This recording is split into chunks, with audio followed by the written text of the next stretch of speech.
Allez, SOS Jardin. Vous avez une terrasse bétonnée, moche quoi, vous ne savez pas comment l'humaniser. Eh bien, voici ce que Philippe Collignon vous propose. Oui, nous sommes partis à Sucy-en-Brie rejoindre Claudia. Effectivement, une terrasse bétonnée. Encore, elle a été bétonnée, c'est-à-dire qu'elle a été bétonnée il n'y a pas longtemps.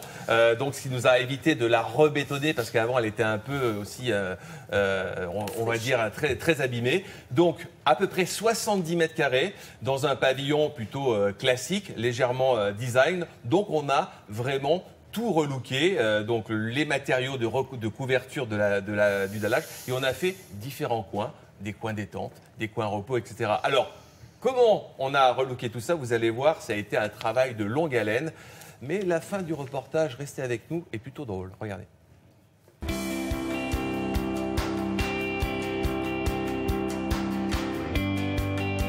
Qu'est-ce que je peux faire pour vous?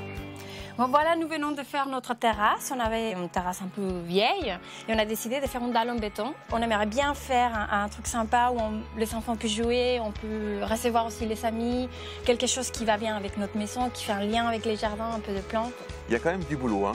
Beaucoup de boulot. Pas trop lourd? Un peu, ça va aller. Allez, c'est parti, on débarrasse tout, c'est pas léger. Et on rafraîchit l'environnement, attention, ça coupe. La base, c'est de faire le revêtement. J'ai adopté une dalle d'ardoise qui rappelle la teinte du toit.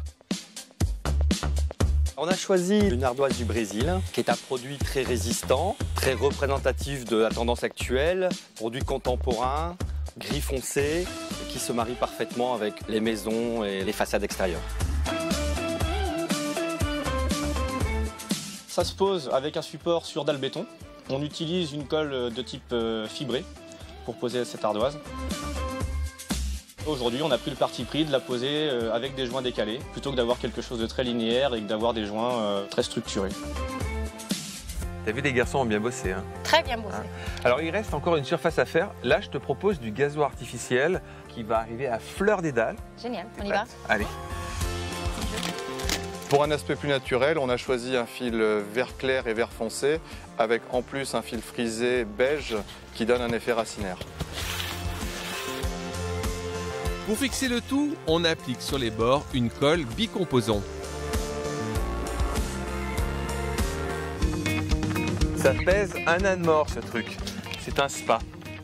Wow. Ça va te faire plaisir? Oh oui. Bon, il a l'air petit, ça se gonfle et il y a des bulles. Ah, c'est magnifique. Ça va être génial. Ça fonctionne de la même manière qu'un spa traditionnel. Vous allez avoir un système de chauffage qui va chauffer jusqu'à 38 degrés, des bulles d'air intégrées et puis pour certains modèles des jets massants. Ça se monte en 10 minutes maximum. Pour délimiter l'entrée, 2 fontaines à plantes totalement autonomes. L'idée, c'est qu'on mélange à la fois une fontaine et les plantes ou les fleurs. Il n'y a pas d'arrosage, en fait, le circuit d'eau arrose automatiquement toutes les plantes ou les fleurs qu'il y a tout autour. Claudia, jusqu'à maintenant, ça te va? Le spa, le gazon? Écoute, je suis vraiment émerveillée. C'est les premiers résultats, c'est magnifique. C'est pas mal? C'est super. On ne s'arrête pas là, on va maintenant planter dans tous ces pots un peu colorés. Bon, très bien. C'est parti. Vous pouvez l'utiliser en solo avec un seul bac ou alors en duo en superposant 2 bacs ensemble. Tu les positionnes, tu les clips dessous. J'ai replanté quelques végétaux de caractère et pour habiller ces pots, on alterne des feuillages linéaires comme les graminées, des persistants comme les lierres et les œchères, le tout gravitant autour de très beaux hortensias qui vont changer de couleur au fil des saisons. Ah, c'est beau! Ça te cache toutes tes gouttières. Ah, c'est génial. Très très bonne idée. Bravo. C'est fini et c'est méconnaissable. On évolue ici entre vie, énergie et repos. Chacun peut s'isoler, se reposer, profiter du spa et du canapé gonflable. Les pots jouent leur rôle imposant et les plantes masquent les éléments inesthétiques. Claudia, quoi de mieux que le spa pour se dire au revoir? C'est pas bien, non? C'est royal. Ça a correspondu à tes attentes? Tout à fait. Ouais. On a un bel espace pour recevoir, on a un bel espace pour se détendre. Regarde la version lui, elle est pas mal aussi. Les transats Made in France, le pied lumineux et les pots de confiture transformés en bougies permettent à Claudia de profiter de son jardin by night. Bon, ben Chine alors. Chine, merci beaucoup. À vous aussi. Bon, crois pas de commentaires sur ce qui se passe dans le Toujours spa. plus loin sur cet au programme. Oui, dites donc. Ça se passait où, ça? À Sucy-en-Brie. Très bien. Et la semaine prochaine pour la reine. Alors, J'ai choisi le roi. vous êtes là, Claudia? Claudia, vous êtes là? Bonjour Sophie, bonjour à tous. Ça va, Bonjour, vous êtes Claudia. remise de ce jacuzzi, là? Ça avait l'air chaud, hein?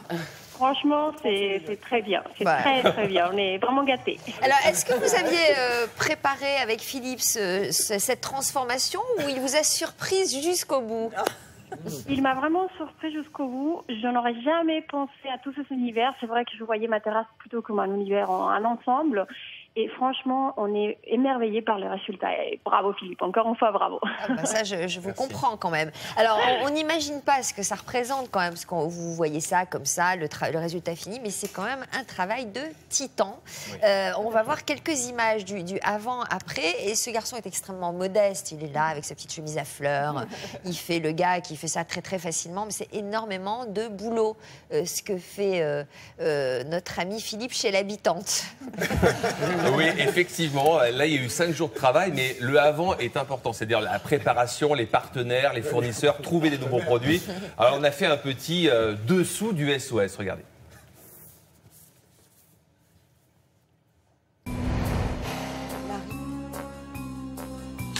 SOS Jardin, vous connaissez, ce sont des avant et des après. Mais c'est surtout beaucoup de travail préparatoire. Tout commence par une rencontre. Alors Claudia, me revoilà. Je te propose quelque chose. Une zone de dallage, on va faire plutôt coin repas. Une zone plutôt coin détente. Je vais te mettre un petit spa à bulles pour te détendre. On part pour ça. On y va. J'appelle les fournisseurs. C'est parfait. Ça roule. Oui, salut Eric, c'est Philippe Collignon, France 2. Tu préfères un verre clair qui va être rayonnant ou est-ce que tu préfères un verre plus foncé? Je voulais des végétaux plutôt design. Est-ce que tu aurais Photinia sur tige? Par exemple, on a des pots ovales avec, pour mettre plutôt des plantes hautes ou basses. Ouais. J'ai vu pour les transats que tu avais sorti un nouveau tissage français. Je veux habiller un mur, tu vois, avec tes toiles en impression qui sont superbes. Qu'est-ce que tu me proposes? Je voudrais quelque chose qui ouvre vers l'extérieur. C'est aussi un gros travail de recherche sur catalogue pour dénicher toutes les nouveautés, de manière à coller à la réalité du projet. SOS Jardin, c'est plus de 75 fournisseurs, des dizaines de journées préparatoires à la réussite du projet et surtout de belles rencontres humaines avec vous, chères téléspectatrices. SOS Jardin aujourd'hui, c'est plus de 15 femmes heureuses dans leur jardin, tricotées sur mesure. Vous assurez le service après-vente ou pas? Aussi, on s'appelle de temps en temps pour savoir comment évolue le jardin, parce qu'on ne va pas le laisser à l'abandon, évidemment, le jardin. Vous vous rendez chez la téléspectatrice heureuse pour tailler les plantes ou pas? Alors, oui, pour arroser, pour tailler, pour bêcher, biner, il y a plein de choses à faire. Alors, regardez ce qu'on a... Attendez, vous êtes toujours là, Claudia? Oui, je suis toujours là, je vous entends. Bon, ça a pris combien de jours, cette histoire, en fait, de SOS Jardin? Oula, à peu près 3-4 jours, je pense, entre la pose du sol, le garçon, vraiment tous les gens qui sont venus s'investir dans les projets ont fait un travail formidable. Pendant ce temps-là, vous les nourrissez? Oui, en plus. Oui. C'est vous qui faites la cuisine. Bon, Et vous êtes une femme heureuse alors? Oui, très. Vraiment un grand merci. Je ne remercierai jamais assez Philippe et toute l'équipe. Merci beaucoup. Bon, merci à vous, Claudia. Alors, on va faire quelques zooms sur les nouveautés. On a vu ces dalles en ardoise. Exactement. Alors là, il faut quand même faire appel à un professionnel pour les poser. Exactement, il faut faire appel à un professionnel. Regardez, ce sont des dalles d'ardoise, de la vraie ardoise, assez fines. Donc ça se pose vraiment sur un support déjà comme du béton. Et on l'a vu avec une colle spéciale. Vous pouvez évidemment poser ça sur quelque chose de très lisse, très plan. Et puis ça se découpe facilement, on l'a vu, à la scie. Donc il faut passer évidemment par un professionnel. Juste une question, est-ce que ça glisse quand Pas il du tout. pleut? Pas du tout. Justement, il y a un côté antidérapant. Donc là, elle est sèche, mais lorsqu'elle est humide, elle est vraiment gris bleuté. Ouais. Et c'est vraiment une très très belle ardoise. Alors le petit conseil, lorsqu'on achète des packs de carreaux, d'ardoises, etc., il faut vraiment déballer tout ça, les mélanger, parce que vous avez carrément des lots, par exemple, qui ont la même couleur. Et lorsqu'on pose lot par lot, parfois on peut avoir des problèmes. Et puis regardez, il y a le spa aussi. Le spa, alors là, on a un mini spa. Il est très très dur. Lorsqu'on le gonfle, il paraît mou, mais une fois gonflé, il est très très dur. Pourquoi? C'est une innovation. Regardez, il y a plein de petits fils à l'intérieur. Et ces petits fils donnent de la rigidité. C'est un spa pour quel genre d'être humain, là? C'est un spa pour pied, là. Mais c'est un mini spa. C'est un spa pour pied. Non, mais c'est vraiment pour montrer l'intérieur. Est-ce qu'on peut revoir quelques images du travail fini quand même et de ce spa magnifique avec des bulles, hein, si je comprends bien, un vrai. Non, il chauffe jusqu'à 39 degrés, donc on peut l'utiliser même l'hiver. Et on peut rentrer à 4 dans ce spa. Mais elles sont où ils sont où les trous pour les bulles? Ah ben là, c'est juste un modèle pour vous montrer comment est fait l'intérieur. Hein. Donc c'est pas le vrai spa, c'est juste pas le vrai. Pour voir.